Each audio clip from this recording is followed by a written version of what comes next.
El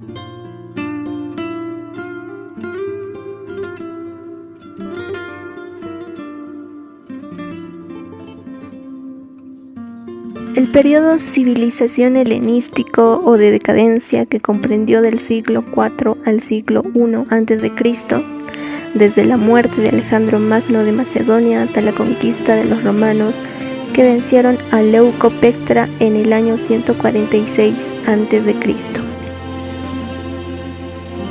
Grecia helenística. Al hablar de esta civilización implica hablar sobre Alejandro III de Macedonia, conocido como Alejandro Magno, el Gran Conquistador. Fue rey de Macedonia, hijo del rey Filipo II de Macedonia, discípulo de Aristóteles y uno de los líderes militares más importantes del mundo antiguo. Alejandro Magno de Macedonia lideró su ejército en una serie de campañas que conquistaron exitosamente el mundo entonces conocido, desde Macedonia a través de Grecia hasta Egipto y a través de Persia hasta la India. Alejandro Magno, durante sus campañas militares, difundió o inculcó el pensamiento a la estima por la cultura y la filosofía griega. Es decir, todos aquellos que eran conquistados por Alejandro Magno eran helenizados. De ahí la denominación Grecia helenística. Uno de los legados más importantes de Alejandro Magno para con esta civilización es el siguiente. Y es que creó uno de los mayores imperios del mundo antiguo, abarcando desde la actual Grecia hasta la India, incluyendo Egipto. Entonces extendió el imperio en mapa, unificó Occidente y Oriente, el imperio griego y persa, bajo un único mandato, lenguaje y moneda. División del imperio de Alejandro Magno. Lisímaco, quien se apoderó de Tracia y gran parte de Asia Menor. Casandro controló Macedonia y Grecia.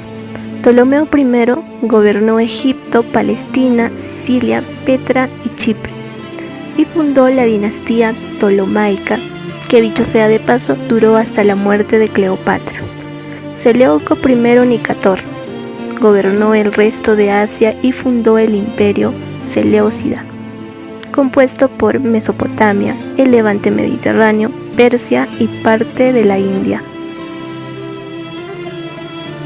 La civilización helénica de la Grecia antigua se extendió por la península balcánica, las islas del mar Egeo y las costas de la península de Anatolia en la actual Turquía, constituyendo la llamada Hélade. Es preciso mencionar también que la civilización helénica o griega tiene su origen en la cultura cretense y micénica.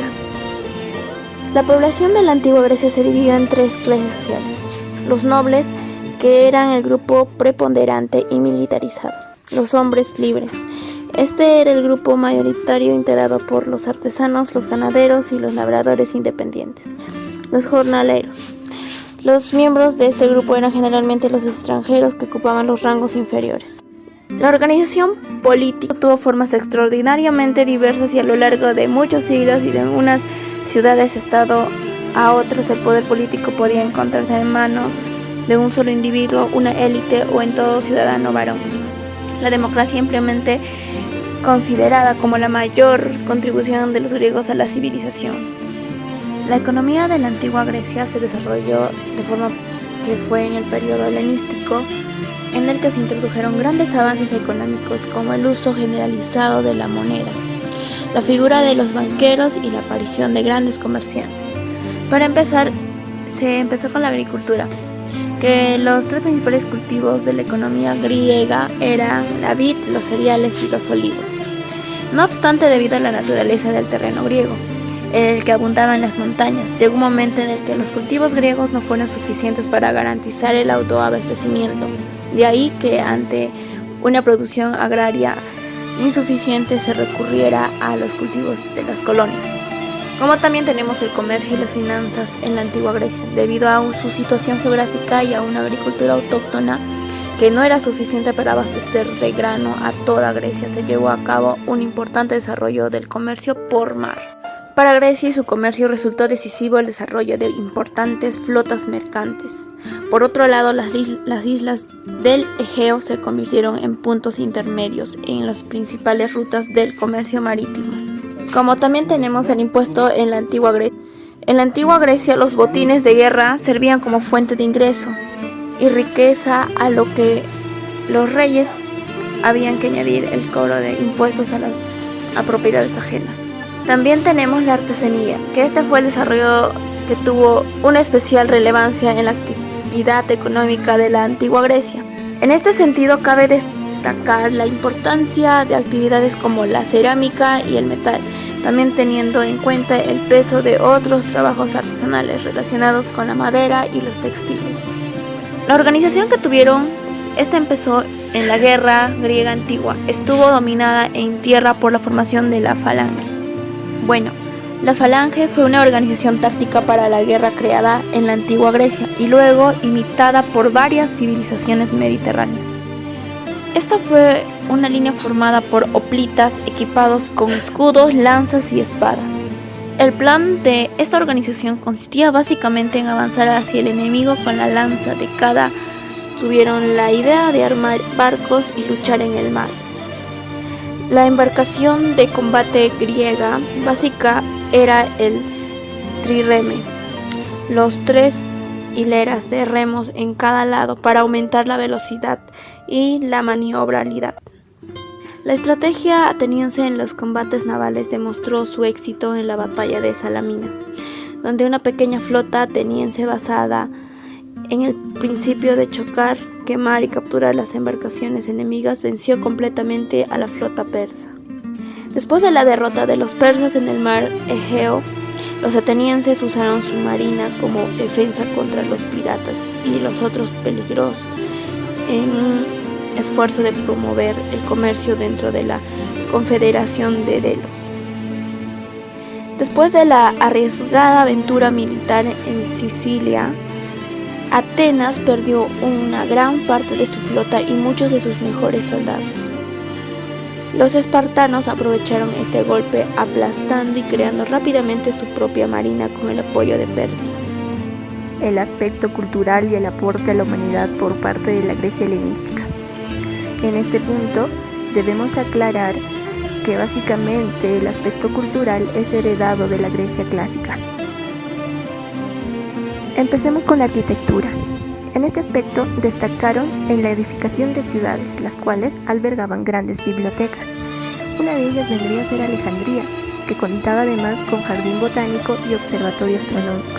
Otra de ellas vendría a ser el Pérgamo, que se encontraba en Asia Menor y contaba con un altar a Zeus. Finalmente tenemos a Rodas, donde había escuelas. Asimismo construyeron el templo de Apolo y levantaron el faro de Alejandría. En el criterio de la escultura, gustaron de formas colosales y antropomorfas, tales como el colosal de Rodas. Entre los escultores que destacaron en este periodo podríamos mencionar a Praxíteles, quien hizo la escultura de Hermes y Afrodita, o a Escopas, que hizo arreglos en la tumba de Mausoleo. Otro aspecto que podemos abordar es la filosofía. Con Epicuro de Samos se plantea el epicureísmo, que la felicidad radica en el placer, una paz interior. El cinismo se plantea con Diógenes de Sinope, quien desprecia los bienes materiales y convenciones sociales, llegando a vivir en un barril. Con Zenón de Sitio se desarrolla el estoísmo. El bien es la virtud, la voluntad se ajusta a la razón divina. La ciencia en la Grecia helenística. Euclides practicó la geometría y planteó 5 postulados. Eratosthenes de Cirene conoció que la Tierra es un astro redondo y llegó a calcular la circunferencia terrestre. Ptolomeo, autor de la visión geocéntrica del sistema planetario. Y Carpo de Cinea, fundador de la trigonometría, establece un catálogo estelar, registra eclipses y describe el desplazamiento equinoccial. Aristarco de Samos logró dar una imagen heliocéntrica del mundo, con rotación de la Tierra sobre su eje y traslación alrededor del Sol. La medicina en la Grecia helenística. Herófilo descubre los nervios y al cerebro como órgano principal del sistema nervioso. Erasístrato de Ceos estudia la circulación de la sangre y practica disecciones. En el aspecto religioso eran politeístas. Sus dioses principales fueron los siguientes. Zeus, dios supremo del hombre y del mundo, personifica al cielo y a la luz. es el Señor de la vida y de la muerte. Hera, diosa de la maternidad y la familia. Poseidón, dios sombrío y severo del océano. Hades, dios de los infiernos. Afrodita, diosa de la belleza y el amor. Hefestos, dios del fuego y de los volcanes. Ares, dios de la guerra. Artemisa, diosa de la caza. Dionisus, dios del vino y de las vendimias. Demeter, diosa de la agricultura y protectora de cereales. Hermes, dios de los comerciantes y ladrones mensajeros de los dioses. Atenea, diosa de la inteligencia y la sabiduría. Apolo, la luz del sol, protege a los rebaños y a los pastores. Siembra la peste y detiene la tempestad. Dios de la colonización y de la poesía. Y finalmente tenemos a Prometeo y Pandora. El legado de esta civilización para con la humanidad es la democracia, la misma que heredamos de la Grecia clásica. Algo que podemos sumar a esto es que a esta civilización se le denomina como la cuna del conocimiento occidental. Otro dato es que la educación helénica se basa en el lema mente sana en cuerpo sano. Asimismo, se desarrolla la oratoria para intervenir en la política. Los máximos exponentes son Pericles, Temístenes y Temístocles.